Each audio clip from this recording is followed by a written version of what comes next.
भाग्य को बदल देते हैं भगवान भोलेनाथ। ये परिच्छेद हरितालिका तीज आत्म परिचय का 53वां भाग है। भगवान भाग्य को बदल देते हैं। जो तप करई कुमारी तुम्हारी, भाभी ही मेटी सके त्रिपुरारी। भाग्य को बदल देंगे त्रिपुरारी। देवी आपने इस बात को सुना और सुन करके आप तपस्या करने लगी, अखंड तपस्या, बहुत अखंड तपस्या करने लगी। और उस तपस्या से देवराज इंद्र आते हैं, अन्य देवता गण आते हैं, लेकिन आपने सबको आस्वीकृत कर दिया। भगवान नारायण प्रसन्न हो जाते हैं और नारद जी आपके पिता से कहते हैं कि हे हिमालय राज, आप अपनी पुत्री का विवाह श्री हरि नारायण से कर दीजिए। वे विवाह करना चाहते हैं। आपके पिता ने कहा, बहुत सुंदर, यदि नारायण मेरी बेटी का वरण करना चाहते हैं तो बहुत अच्छा है। आपने मुझे बहुत सुंदर बात बताई है ऋषिवर, जाकर के नारायण से शुभ सूचना दे दीजिए कि मैं तैयार हूं। इधर जब आपने सुना तो आपको बड़ा कष्ट हुआ। देवी गौरी, आपको बड़ा कष्ट हुआ। आप अपना प्राणांत चाहती हैं कि मैं विवाह करूंगी तो शिव से ही करूंगी, दूसरा मेरा कोई पति नहीं होगा। इसलिए बहुत दुखी होती हैं। उस समय आपकी दोनों सखियां जया और विजय आती हैं। कहा कि मन के हारे हार है, मन के जीते जीत। देवी आप मन से मत हारिए, क्यों अपने दिल को कमजोर करती हो। चलो मैं तुम्हें ले चलती हूं एक घनघोर कंदरा में, जहां पर आपके पिता भी नहीं जानेंगे, और आप वहां पर भगवान भोलेनाथ की तपस्या करना। जया और विजया ने माता गौरी को लेकर के जाती हैं। उम्र है 7 वर्ष। एक घनघोर घाटी में, हिमालय की तराई में, गुफा में जाकर के वहां पर बालू और मिट्टी का शिवलिंग बनाया और ओम नमः शिवाय, शुभम शुभम कुरकुर शिवाय नमः ओम पूजन करने लगी। बेल पत्र चढ़ाती हैं, समी पत्र चढ़ाती हैं, भांग चढ़ाती हैं, धतूर चढ़ाती हैं। जो उनकी सखियां फल फ्रूट ले आती हैं उन्हें भी चढ़ाती हैं। भगवान की पूजन करती हैं, अभिषेक करती हैं माता गौरी। इसके बाद 12 वर्ष तक एक पैर पर चढ़कर हाथ जोड़कर तपस्या कर रही हैं।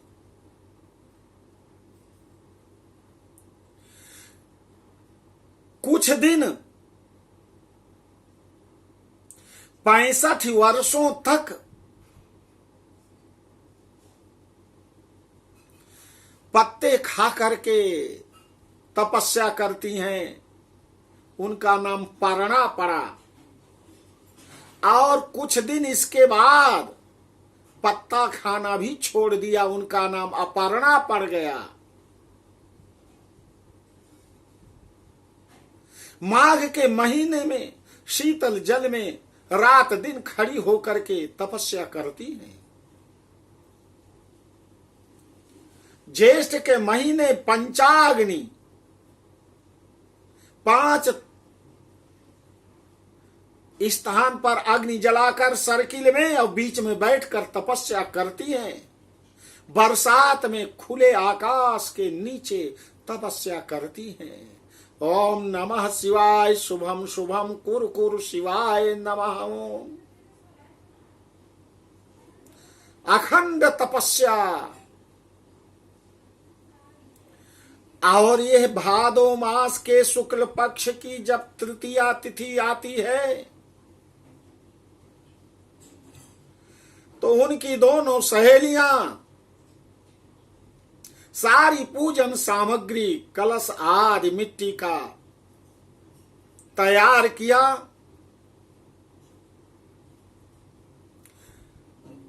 अबीर गुलाल रोली सिंदूर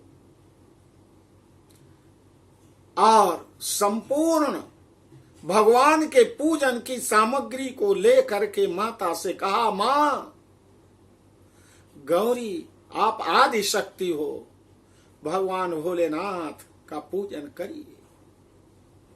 विधिवत पूजन करती हैं।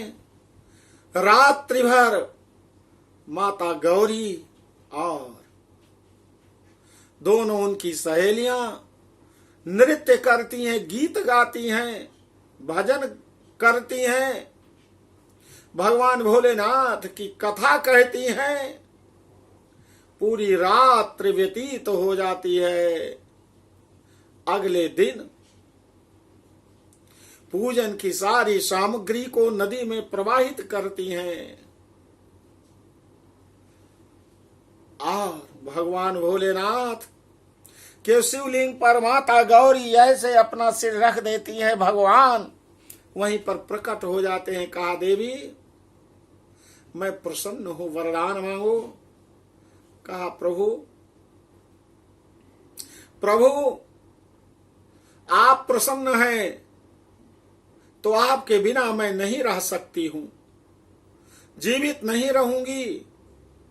आप मुझसे विवाह करने की स्वीकृति प्रदान करें, आप मुझसे विवाह करें। प्रभु आपको मैंने तन मन से पति स्वीकार कर चुकी हूं। कहा, देवी ठीक है, ऐसा ही होगा। इधर आपके पिता सर्वत्र खोजते हुए बड़े दुखी हैं, जंगल जंगल भटकते हुए।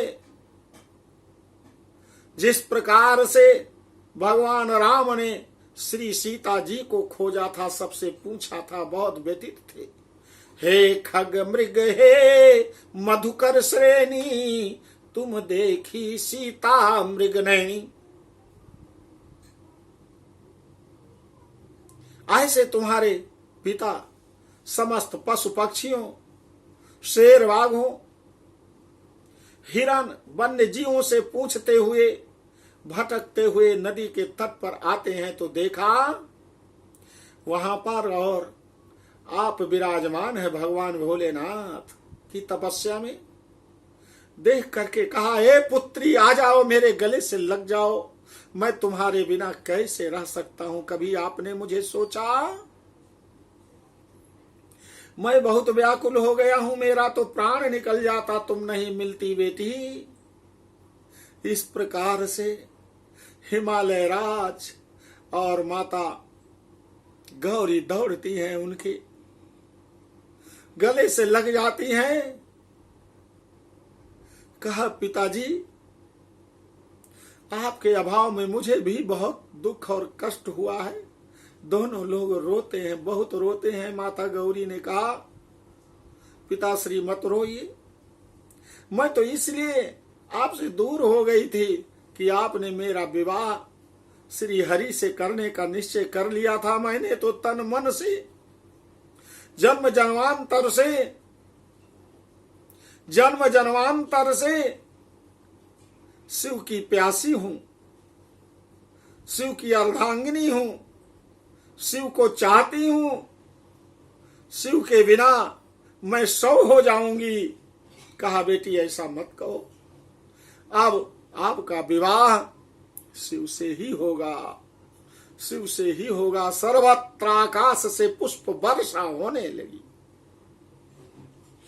इस हरतालिका तीज का बड़ा भारी महत्व है। इसको कुंवारी कन्याएं इस व्रत को कर सकती हैं, और करेंगी तो पूरी तरह से भगवान भोलेनाथ की कृपा बरसेगी और बड़ा सुंदर उन्हें पति मिलेगा, दीर्घजीवी मिलेगा। जिनका विवाह हो गया है वह महिलाएं करेंगी तो उनका पति दीर्घजीवी होगा, जीवन में मंगल होगा। मंगलम भगवान विष्णु मंगलम गरुणध्वजा मंगलम पुंडरीकाक्ष मंगलाय तनु हरि। उनका तन और मन सब पवित्र होगा। और जो विधवा औरतें हैं वैधव्य जीवन को यदि वह इस व्रत को करती हैं तो भगवान भोलेनाथ के शिवलोक को प्राप्त होंगी। उनका जन्म जन्मांतर का सारा दोष समाप्त हो जाएगा। तीसरा प्रश्न कि यदि बहुत सी महिलाएं पीरियड्स में होती हैं, पता चला कल हरतालिका तीज है और आज ही पीरियड आ गया है, अब कैसे करें, मन में अनेक प्रकार का भाव है, तो वह इस व्रत को कर सकती हैं। 16 श्रृंगार करके सज सकती हैं। बस भगवान के पूजन की सामग्री को पूजा नहीं करेंगी और किसी ब्राह्मण को बुला करके भगवान की पूजा, माता गौरी और गौरी शंकर की पूजा करें और माता गौरी के लिए 16 श्रृंगार की वस्तुएं, साड़ी, सिंदूर, बिंदी, कंगन, बिछिया, नाक की कील, दर्पण, कंघी, फल, वस्त्र, सारी चीजें भगवान भोलेनाथ के लिए वस्त्र और माता गौरी को ब्राह्मण के द्वारा पूजन करवाएं और चढ़वाएं और इसके बाद व्रत को रखें। अगले दिन दूसरे दिन जब पारण करना हो पारण करें और जो चढ़ी हुई वस्तु है दक्षिणा आदि ब्राह्मण को देना चाहिए। इससे पूरा का पूरा लाभ मिलेगा। यह बड़ा कठिन है, निर्जला व्रत होता है। निराहार रह करके ब्रह्मचर्य जीवन व्यतीत करके एक दिन पहले से ही सात्विक भोजन करें, थोड़ा करें और भगवान भोलेनाथ और माता गौरी का ध्यान करें, ब्रह्मचर्य जीवन व्यतीत करें। अगले दिन सुबह से लेकर के और दिन भर व्रत को रखें और गोधूली वेला में सूर्य भगवान अस्ताचल को चले जाएं और उधर रात्रि आरंभ होने को आ जाए। प्रदोष काल में भगवान की इस पूजा को करें। रात्रि में यदि हो सकता है तो जागरण अवश्य करें। बीमार हैं, किसी प्रकार की कोई समस्या आए तो भगवान से प्रार्थना कर लें, प्रभु हे माता गौरी आप अपनी कृपा मेरे ऊपर बनाए रखें। ऐसा नहीं कि बहुत आप बीमार हैं, बहुत दुखी हैं और फिर भी रात में जागरण कर रही हैं और आप और अधिक बीमार हो जाएं, ऐसा नहीं। ये हठ योग नहीं। जितना आपसे हो सके उसको करें। इस समय बाजार में भगवान भोलेनाथ की, माता गौरी की, गणेश जी की, कार्तिकेय जी की, नंदी जी की मिट्टी की मूर्तियां बन करके आती हैं। उनको आप लें और विधिवत भगवान का पूजन करें, अभिषेक करें, ब्राह्मण को बुलाएं पूर्ण रूपेण। यदि आपको व्रत का फल लेना है, क्योंकि बहुत सी गलतियां हो जाती हैं, हम अपने आप पूजा में करते हैं तो अब थोड़ी सी असावधानी में ब्राह्मण को हम नहीं बुलाते कि ब्राह्मण को बुलाएंगे तो हमें दान दक्षिणा देना पड़ेगा अरे दीजिए, जब तक आप 60 साल के नहीं हुए हैं, लक्ष्मी जी की परम कृपा आपके ऊपर है। बुलाइए ब्राह्मण को और विधिवत इस पूजन को करें, और पूजन को करने के बाद बड़ा लाभ होगा, जीवन पर्यंत शांति और सुख मिलेगा। भगवान भोलेनाथ की कृपा माता गौरी को प्राप्त हो गई। विवाह निश्चित हो गया। सप्त ऋषियों ने यह समाचार भगवान भोलेनाथ को दिया। सप्त ऋषियों ने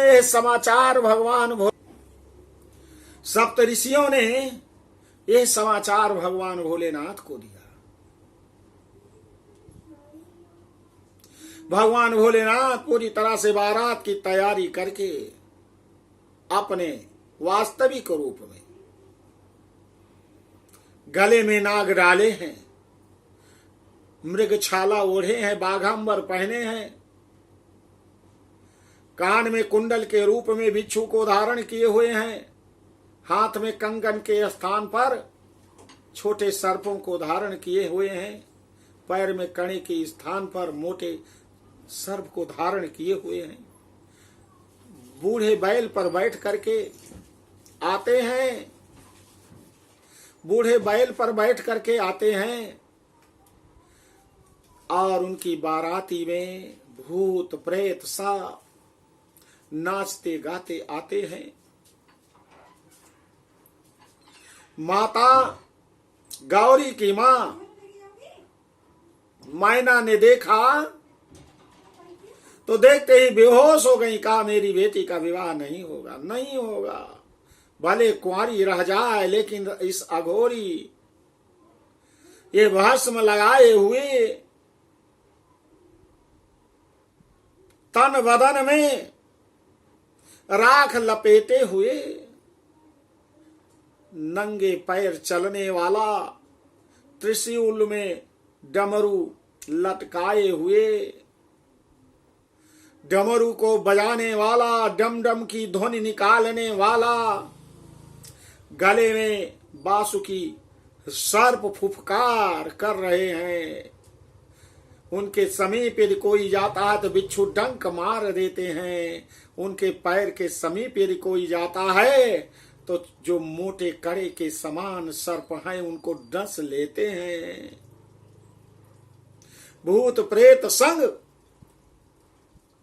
आए हुए हैं, नाच रहे हैं। किसी के सिर नहीं है, किसी का हाथ नहीं है, किसी के पैर है, किसी का सिर है तो धड़ नहीं है। सर्वत्र भयानक और घोर डरावना वातावरण उपस्थित हो गया है।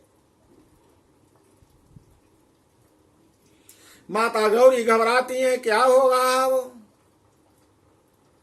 अपनी भाभी माता गौरी ने लक्ष्मी को पुकारा, और महालक्ष्मी चा विद्महे विष्णु पत्नी चा धीमहि तन्नो लक्ष्मी प्रचोदयात्। माता लक्ष्मी उपस्थित हुई।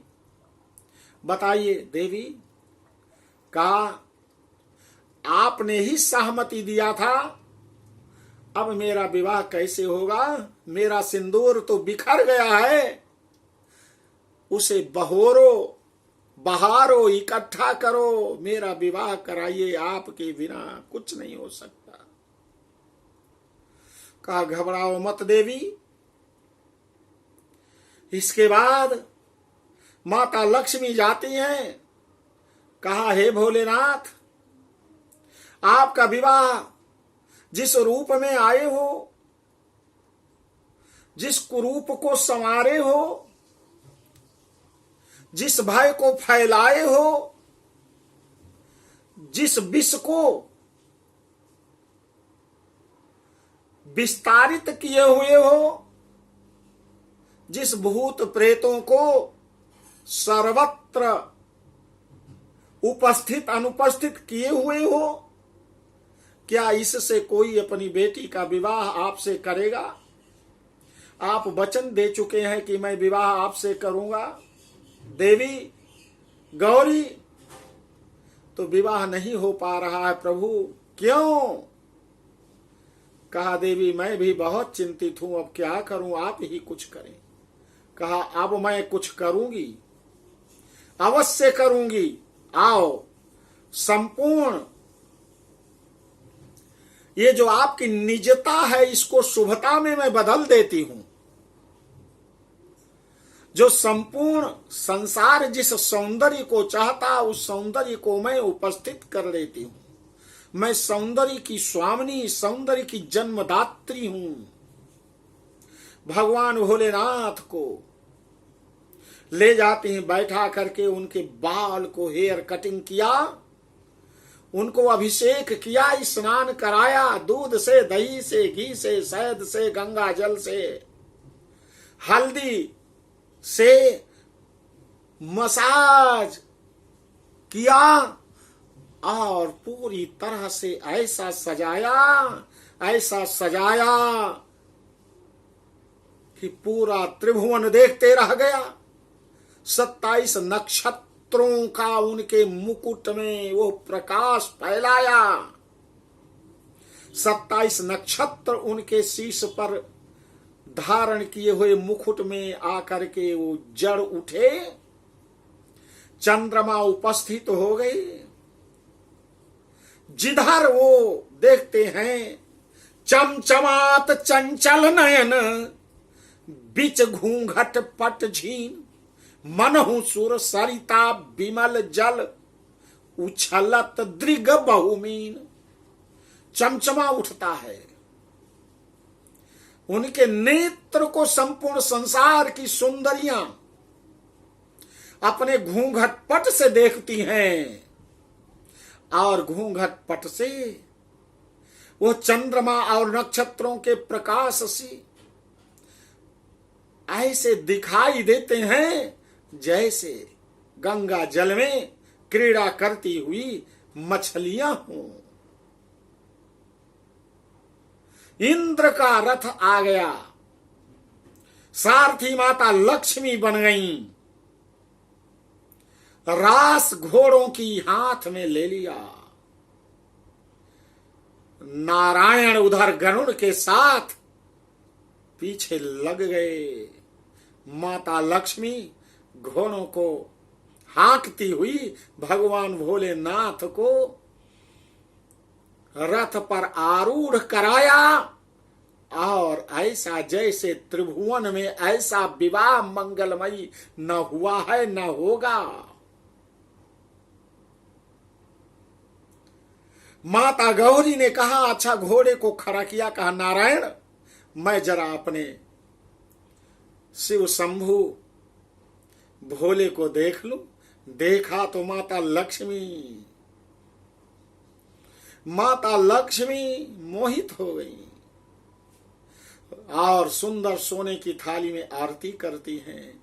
ओम कर्पूर गौरम करुणावतारम संसार सारम भुजगेंद्रहारम सदा वसंतम हृदयारविंदे भवां भवानी